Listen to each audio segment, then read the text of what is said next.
Dive deep into the shadowy corners of the wizarding world with us as we unveil 6 of the most brutal and dark scenes from the Harry Potter books that never made it to the film screen. From haunting betrayals to chilling confrontations, discover the moments that were too intense for the movies. Are you ready to explore the darker side of magic that was kept hidden from view? Join us, if you dare. So let's begin. Scene number 1. Barty Crouch Jr. and the Dementor's kiss.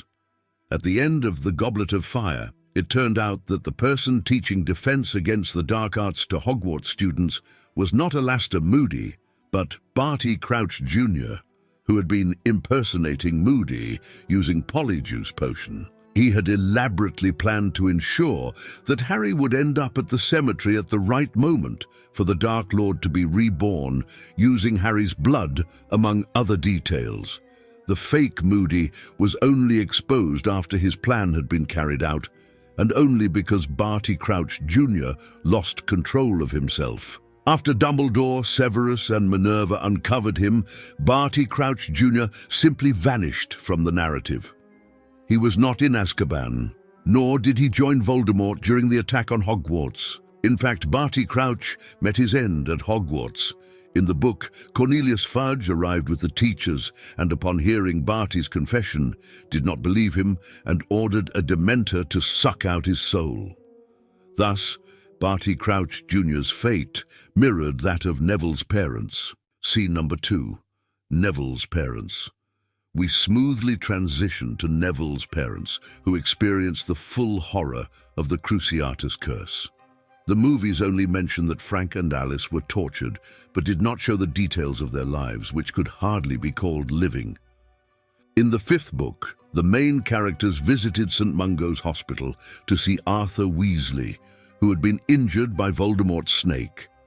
There, they unexpectedly encountered Neville, who had become a regular visitor to the hospital where his parents had been for many years. After the torture, Frank and Alice no longer recognized each other or anyone else. They had lost all understanding and mentally regressed to infancy. However, even in this state, there was a glimmer of hope. During one visit, Alice gave Neville a gum wrapper.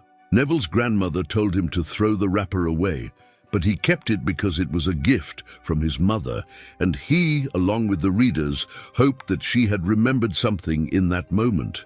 However, J.K. Rowling admitted that Neville's parents would never recover. Scene number 3. Graham Montague. Graham Montague was a typical Slytherin who liked to achieve his goals through various underhanded methods. He was known for his aggressive Quidditch play and for joining Dolores Umbridge's inquisitorial squad, during which he once decided to dock points from the Weasley twins. What followed was both interesting and perhaps discrediting to the twins themselves. They shoved Graham into a vanishing cabinet, but because it was faulty, Graham ended up somewhere between Hogwarts and the shop Borgin and Burke's. He spent some time in this state before deciding to apparate. But due to his poor apparition skills, he landed in a toilet on the 5th floor and spent several weeks recovering both mentally and physically with the help of Madame Pomfrey in the hospital wing. The twins' indifference to Graham's condition is surprising, as he could have remained in an impaired state forever. Despite his nastiness, he did not deserve such a fate. But the most terrifying part is not this, but the fact that Graham told other Slytherins about his ordeal. No one believed him except for Draco Malfoy, who studied the vanishing cabinet, repaired it, and used it to transport Death Eaters into Hogwarts. Thus, the Weasley twins are largely to blame for the Death Eaters' infiltration of Hogwarts. Scene number 4. Barty Crouch Jr.'s mother. Barty Crouch Sr. disowned his son and sent him to Azkaban. This action was not highly regarded by Barty Crouch Jr.'s mother. She was in a state of depression and wanted her boy back. Eventually, her stress reached a critical point and she convinced her husband to switch places with their son. During a visit to Azkaban, she drank Polyjuice Potion, went into the cell, and Barty Crouch Jr. walked out. She died in the cell shortly after and was buried under the name and appearance of her son. Scene number 5. Molly Weasley's boggart. Boggarts show people's worst fears, but the movies did not show especially terrifying forms of boggarts.